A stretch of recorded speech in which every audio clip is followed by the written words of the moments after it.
Mr. Mallett. Lee Mallett. Mr. Lee Mallett. Mr. Mallett. We can't have a program point blank without guys like Lee Mallett.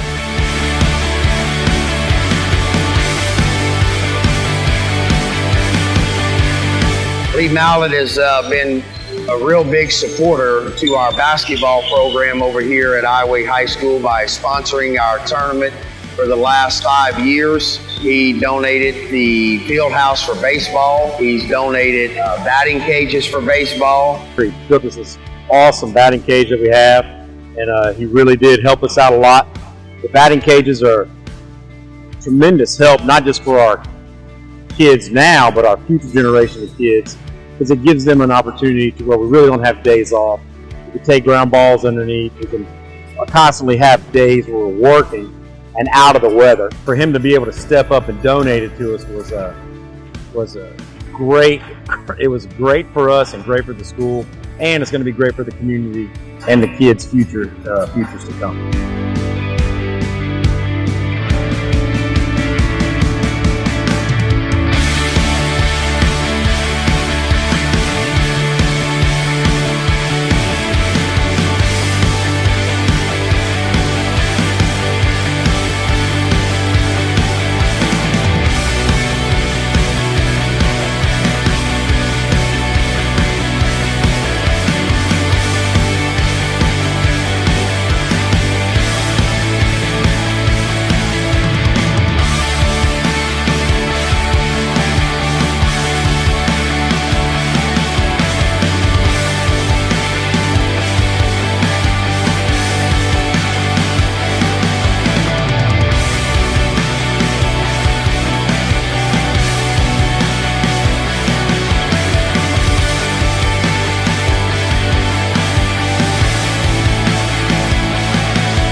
Mr. Mallett. Lee Mallett. Mr. Lee Mallett. Mr. Mallett. We can't have a program point blank without guys like Lee Mallett.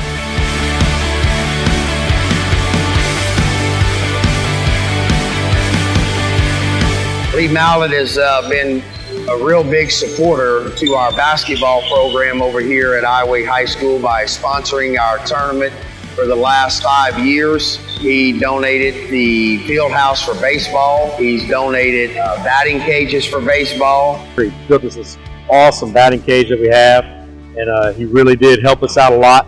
The batting cages are tremendous help, not just for our kids now, but our future generation of kids, because it gives them an opportunity to where we really don't have days off.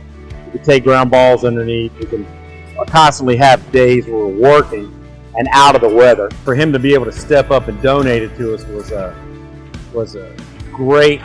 It was great for us and great for the school, and it's going to be great for the community and the kids' futures to come.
Mr. Mallett. Lee Mallett. Mr. Lee Mallett. Mr. Mallett. We can't have a program point blank without guys like Lee Mallett.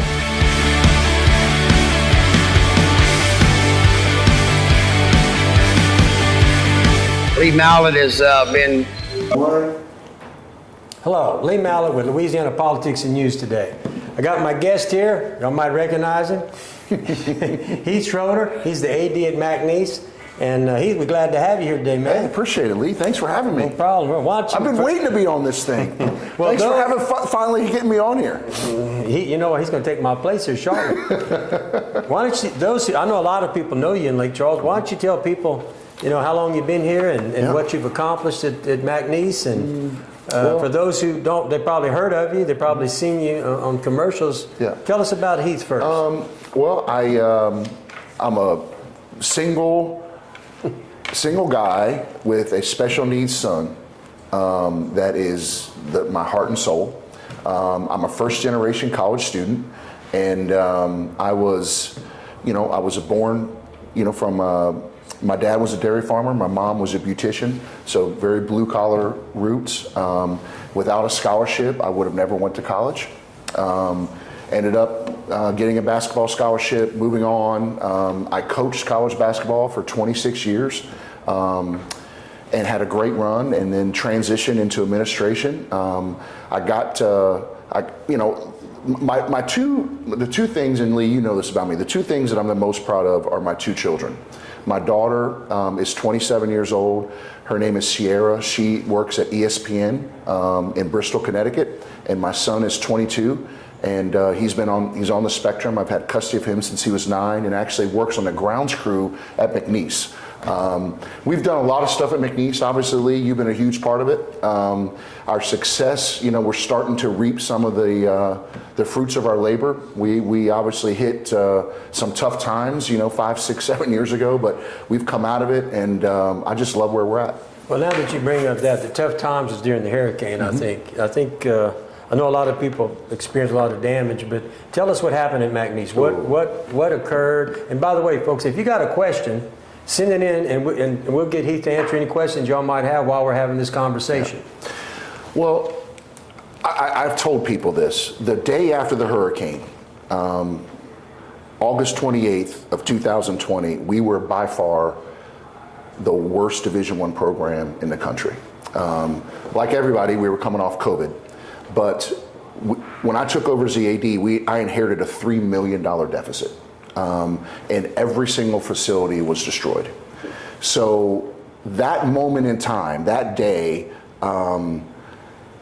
there was no Division I program that was facing those type of obstacles. And so, like my dad always taught me, on the farm, like, you can sit around and complain, or we can go get to work. And we just went and got to work, and we never missed a sporting event. We never missed a game. We just went and put our hard hats on and cleaned our facilities and got us ready. And, you fast forward, and now you look at the facilities, and the press box is still not completed, but will be completed in 25.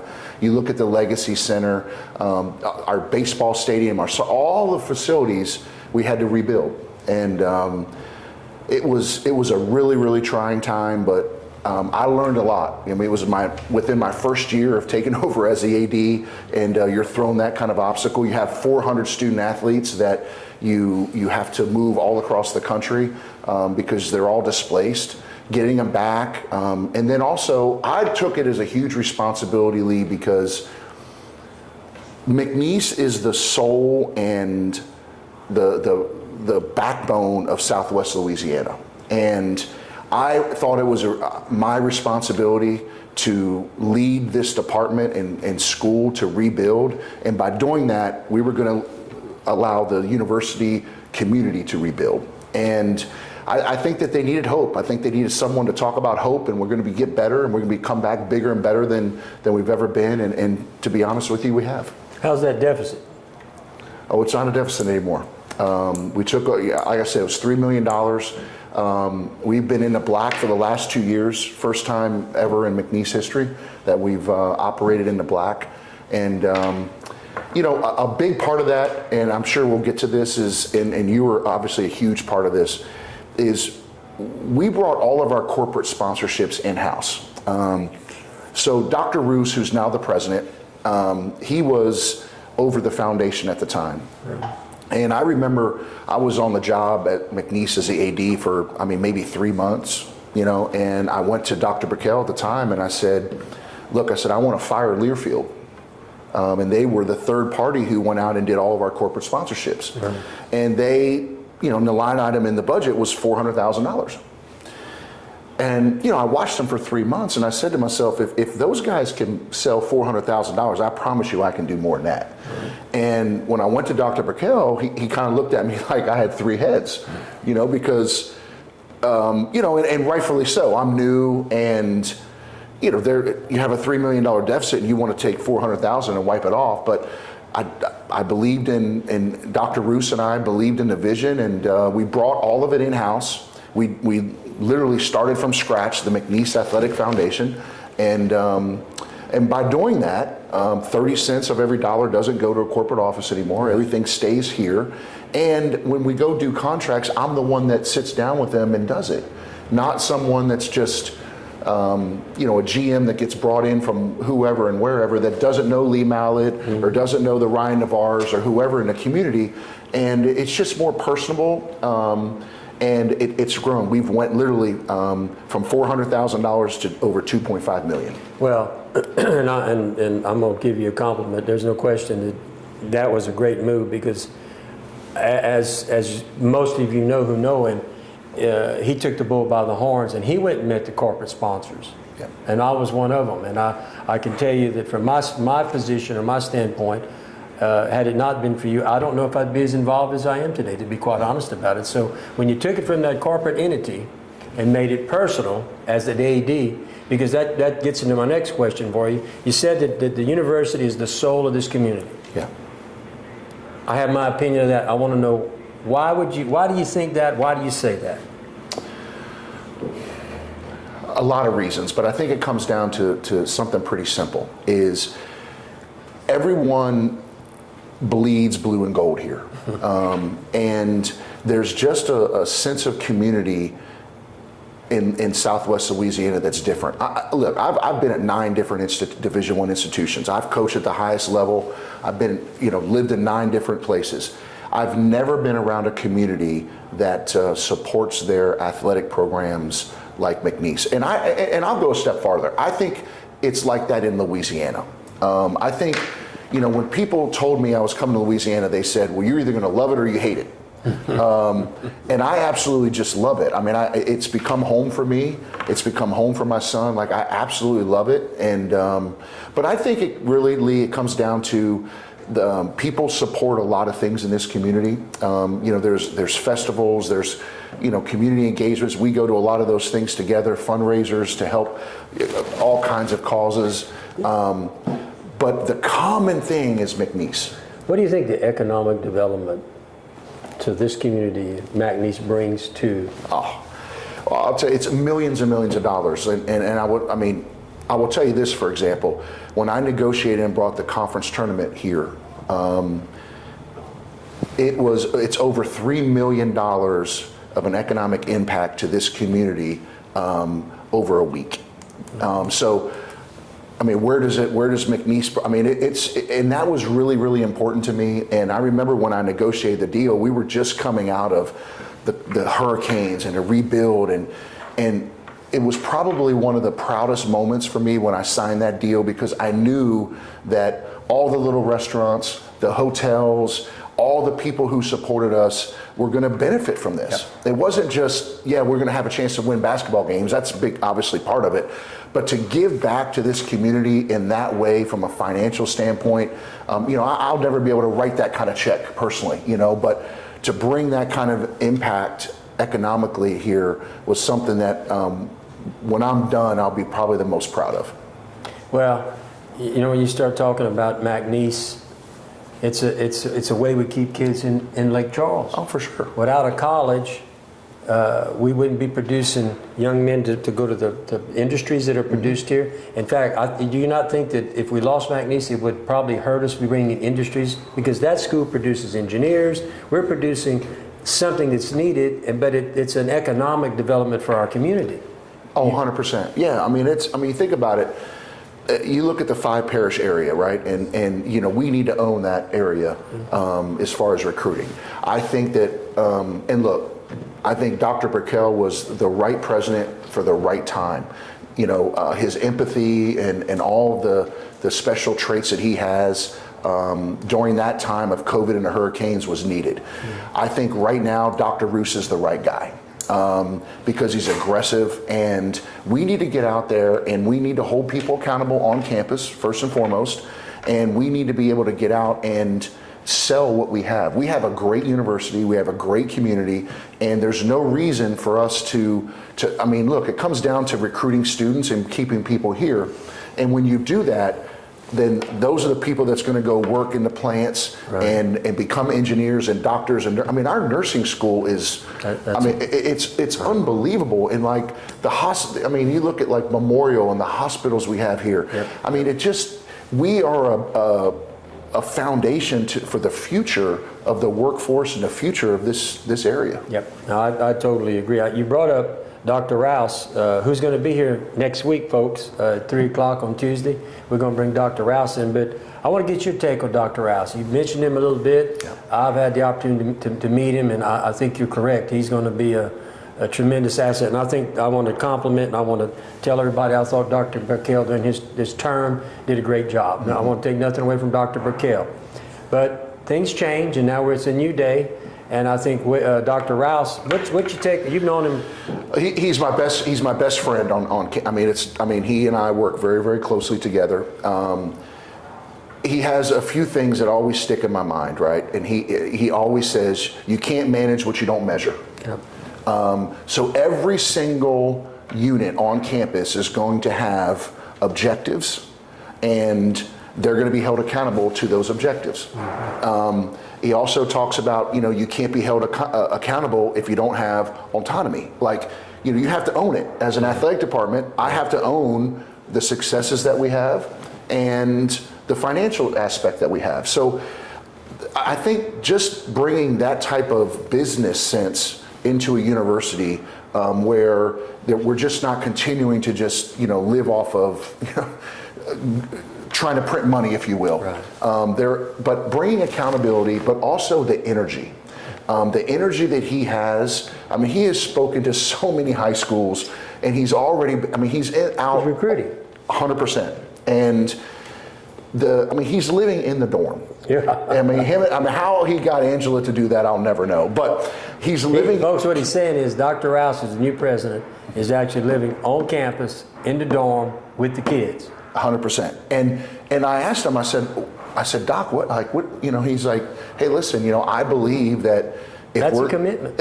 So if we're going to have and talk about it, we have to be about it. Yeah. And for him, he eats in the cafeteria, he stays in the dorm, and until the president's house is done, that's where he's going to reside. And he still kept, I tease him though, he still kept his house in Big Lake, so I'm sure he sneaks there on the weekends or what have you. But you think about a university president that is that committed. Yeah. I was in Baton Rouge when the day he got the job, and he was sobbing.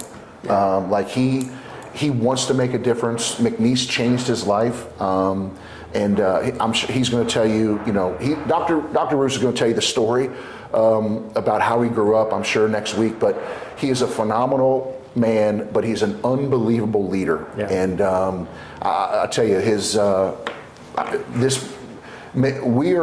I truly believe we're on the cusp of greatness because of his leadership. Well, I know him, and I've spent time with him. And folks, he'll be here next Wednesday. If you get a chance, tune in to listen to Dr. Rouse. I think you're going to be impressed.